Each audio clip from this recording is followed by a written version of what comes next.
ओडिशा के इतिहास में अब तक की सबसे बड़ी भ्रष्टाचार की एक कहानी होगी। ओडिशा के माइनिंग डिपार्टमेंट के एक सीनियर अधिकारी देवव्रत मोहंती के घर से रिश्वत के रूप में 4 करोड़ से अधिक की नकदी 100, 500 और 200 के नोटों के गड्डियों के रूप में बरामद हुए हैं। और यही नहीं, 130 ग्राम सोना और अलग-अलग जगहों पर आलीशान संपत्तियां भी बरामद हुए हैं। जांच में अभी और भी संपत्तियों के खुलासे हो सकते हैं। देवव्रत मोहंती 2004 में पलांगीर के माइनिंग ऑफिस में जूनियर माइनिंग ऑफिसर के रूप में अपनी नौकरी की शुरुआत की।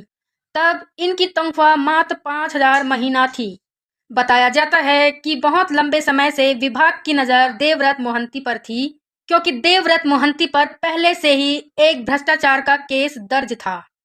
वो मामला भी माइनिंग से जुड़ा हुआ था। आम आदमी अपनी पूरी जिंदगी लगा दे तब भी इतना पैसा नहीं कमा पाता, और एक दिन जैसा आया था वैसे ही दुनिया से रुखसत हो जाता है।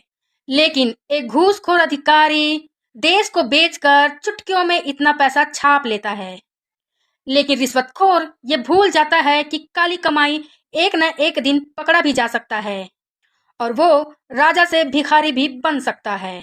ऐसे ही एक दिन देवव्रत मोहंती भी कानून के शिकंजे में फंस ही गया, जहां वो रिश्वत के पैसों से अपनी तिजोरी भर रहा था। उड़ीसा में भ्रष्टाचार की अब तक की सबसे बड़ी कार्यवाही बताई जा रही है, जिसमें ये आरोप बताया जा रहा है कि एक लाइसेंसधारी कारोबारी से उसके कोल डिपो को सुचारू रूप से चलाने के लिए और कोयले के ट्रांसपोर्टेशन के बदले में देवव्रत मोहंती द्वारा 40,000 महीने की रिश्वत की डिमांड की गई, जो 30,000 महीने की रिश्वत के डील के रूप में फाइनल हो गई।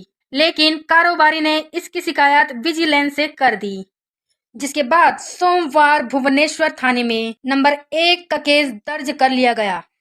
उसके अगले दिन यानी मंगलवार को विजिलेंस की टीम ने ट्रैप लगाकर देवव्रत मोहंती को 30,000 की रिश्वत लेते रंगे हाथ पकड़ लिया। रिश्वत की रकम भी मौके पर ही बरामद कर ली गई। देवव्रत पर भ्रष्टाचार निवारण अधिनियम के तहत मुकदमा दर्ज कर लिया गया। इसके बाद विजिलेंस ने एक साथ कई जगहों पर छापेमारी की, जिसमें भुवनेश्वर के पाटिया के नेचर ट्रस्ट अपार्टमेंट में उसके फ्लैट नंबर 302 की छापेमारी में ट्रॉली बैग्स और अलमारियों में छुपाए हुए 4 करोड़ से भी अधिक की रिश्वत बरामद की गई, जिसे गिनने के लिए मशीन तक बुलवाना पड़ा। उस पर भी घंटों मशक्कत